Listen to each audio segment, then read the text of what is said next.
Hello everyone, आज 18 अगस्त 2025। तो आज हम द हिंदू की इम्पोर्टेंट न्यूज़ को कवर करेंगे। तो हमारी न्यूज़ क्या रहेंगी, तो इसमें हम सबसे पहले देखेंगे ट्रंप और पुतिन का जो यूक्रेन को लेकर एक समझौता हुआ है उसको हम देखेंगे। उसके बाद असम पार्क में जो ग्रासलैंड है उसका डिक्लाइन होता जा रहा है, उसके कारणों को समझेंगे। जैव विविधता के पैटर्न क्या हैं भारत में या फिर पूरे वर्ल्ड में अगर हम देखें, और भारत के नामीबिया के साथ क्या संबंध है, और भारत अपनी जो विदेशी व्यापार नीति उसको कैसे मतलब सही करना चाह रहा है।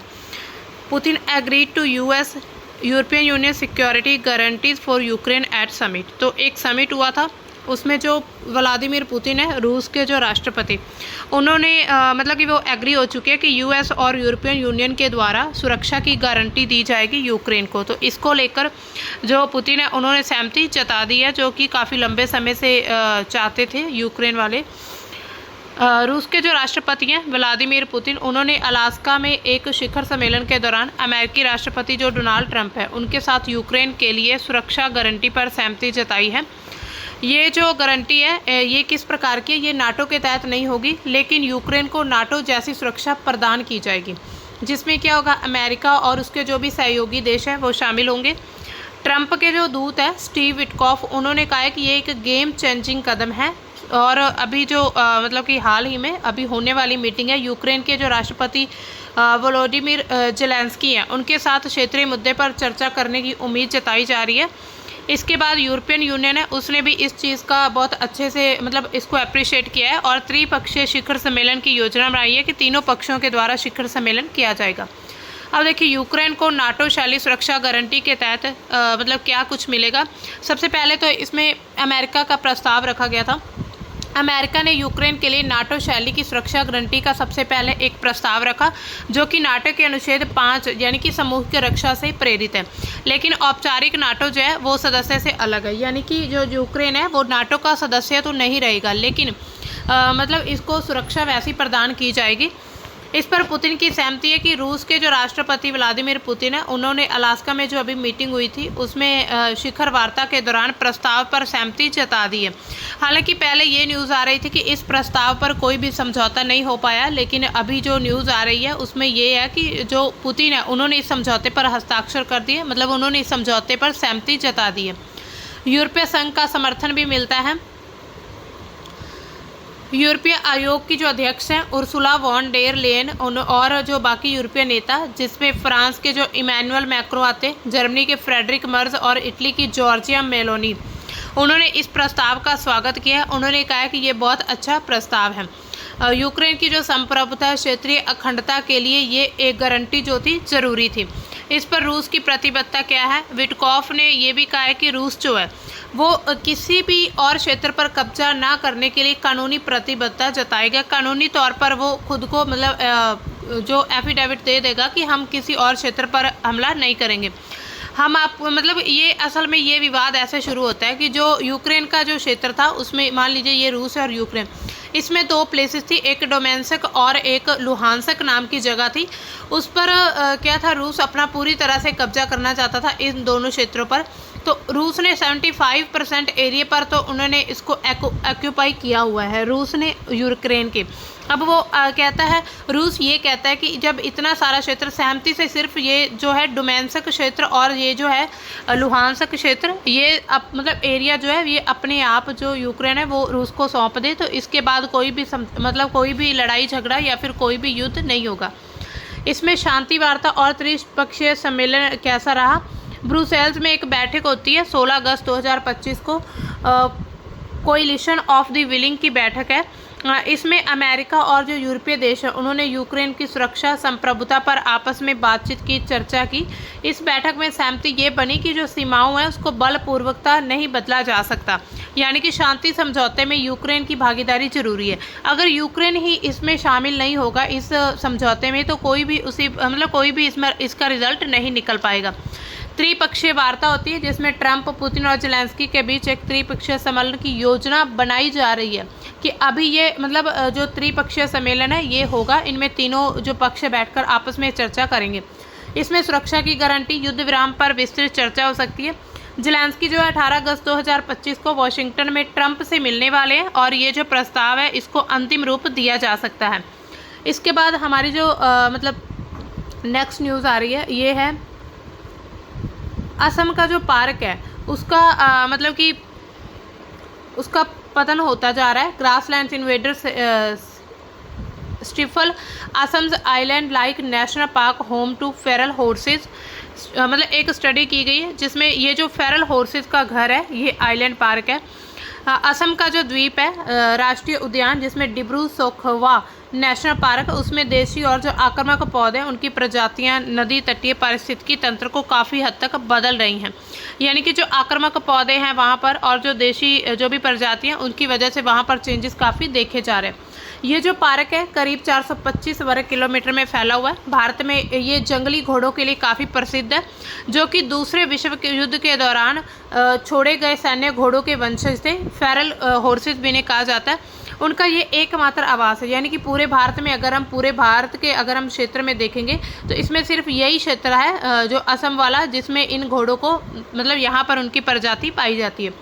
बंगाल फ्लोरिकन, हॉग डियर और स्वैम्प ग्रास बैबलर जैसे और भी संकटग्रस्त प्रजातियां उनको भी ये आश्रय देता है। संकटग्रस्त मतलब कि ये इन पर अभी संकट बना हुआ है, ये प्रजातियां खत्म होती जा रही हैं। इसमें देशी प्रजातियां कौन सी हैं जिनकी वजह से ये पतन डिक्लाइन की तरफ बढ़ रहा है? इसमें बॉम्बैक्स, सीबा सिमलू और जो लैग स्ट्रोमिया है यानी कि स्पेसियोसा अजहर जिसको कहा जाता है, ये आक्रामक रूप से मतलब बहुत तेज़ी से फैलती है। आवास के शरण में उतना ही योगदान देती है जितना कि आक्रामक प्रजातियां देती हैं। आक्रामक जो आक्रमण करने वाली होती है जिसमें क्रोमोलेना ओडोराटा यानी कि झाड़ी, परथेनियम,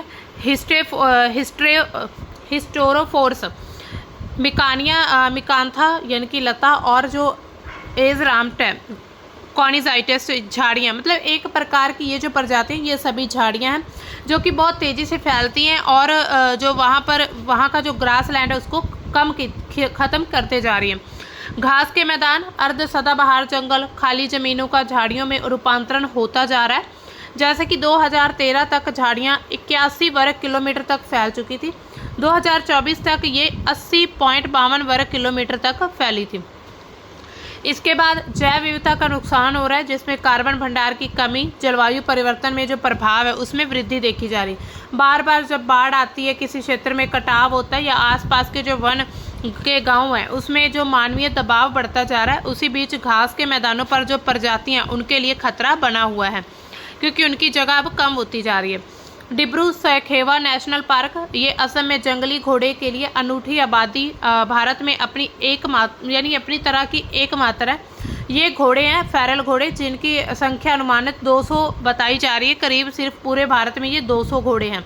दूसरे विश्व युद्ध के दौरान जो ब्रिटिश सेना द्वारा छोड़े गए सैन्य घोड़ों के ये वंशज हैं, यानी कि ब्रिटिश सेना ने जो दूसरे विश्व युद्ध में घोड़ों का यूज़ किया था उनके ही ये आगे वंशज, उनकी ही एक पीढ़ी है।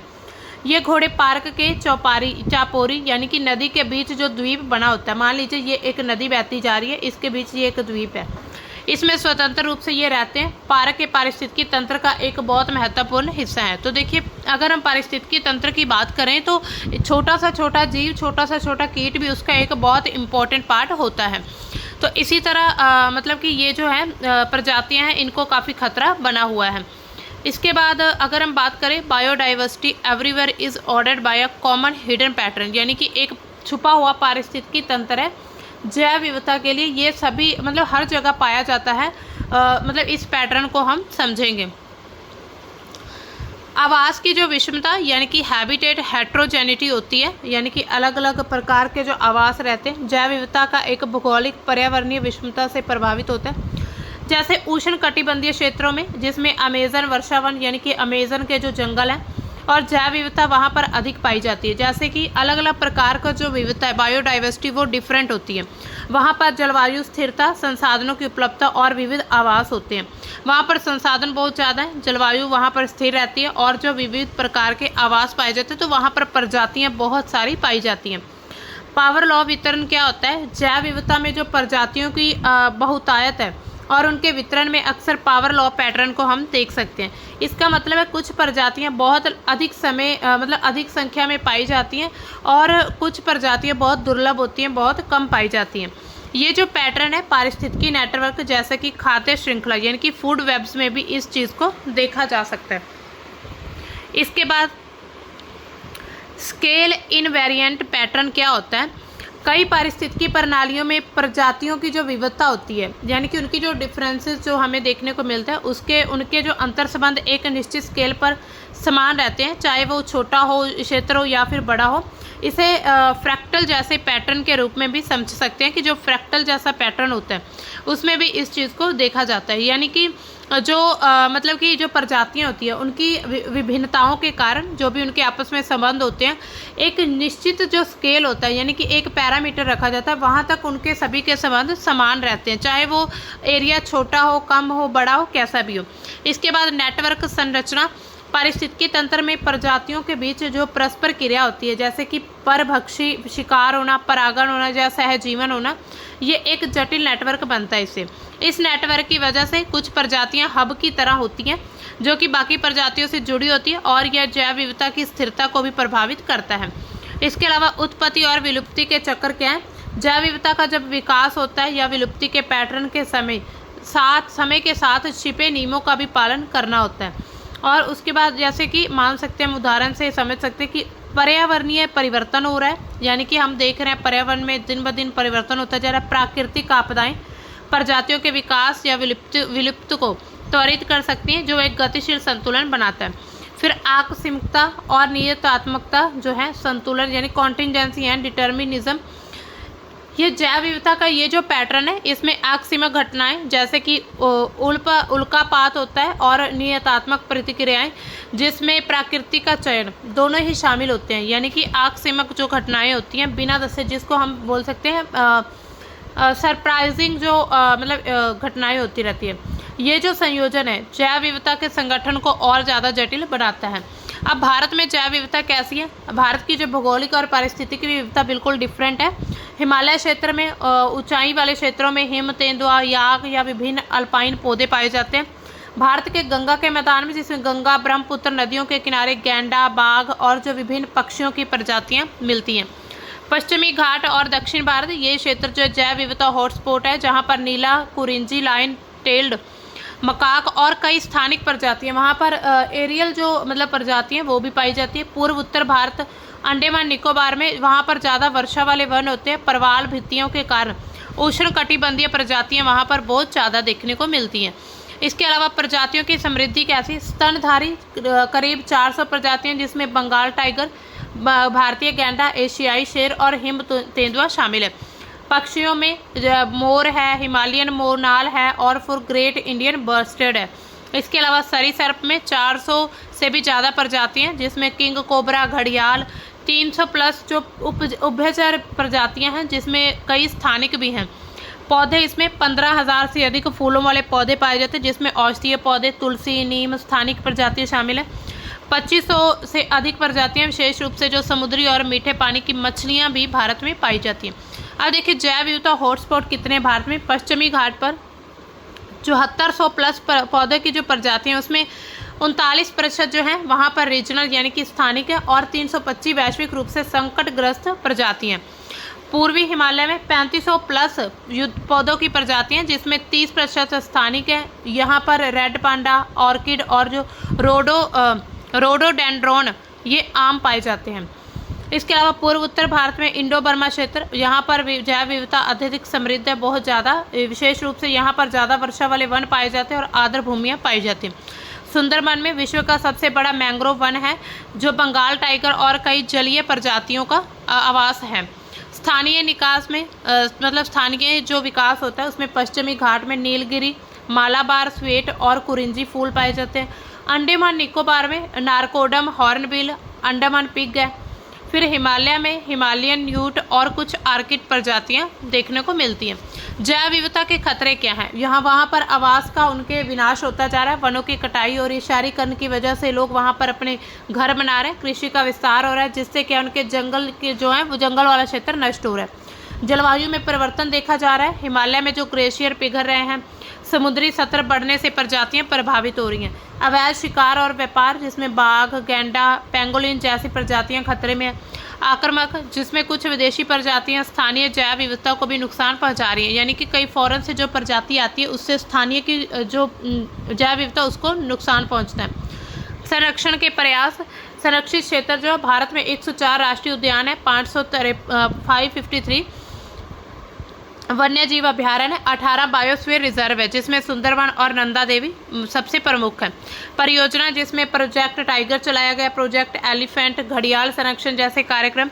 इसके अलावा कुछ कानून के तहत नियम बनाए गए। वन्य जीव संरक्षण अधिनियम 1972, जैव विविधता अधिनियम 2002, पारंपरिक जो ज्ञान है, आयुर्वेद, स्थानीय समुदायों का पारंपरिक ज्ञान और जैव विविधता संरक्षण में काफ़ी सहायक होती है।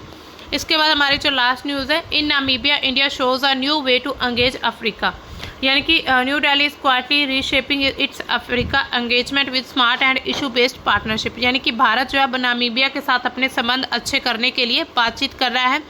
ये एक बहुत अच्छा दृष्टिकोण है। जो नामीबिया उसने भारत की यूपीआई को अपना लिया, यूनिफाइड पेमेंट्स इंटरफेस है, जिससे वह इस तकनीक को लागू करने वाला पहला अफ्रीकी देश बना है। ये जो कदम है तकनीकी कूटनीति में महत्वपूर्ण है, जो भारत की डिजिटल नवाचार, वित्तीय समावेशन की जो विशेषता उसको दर्शाता है।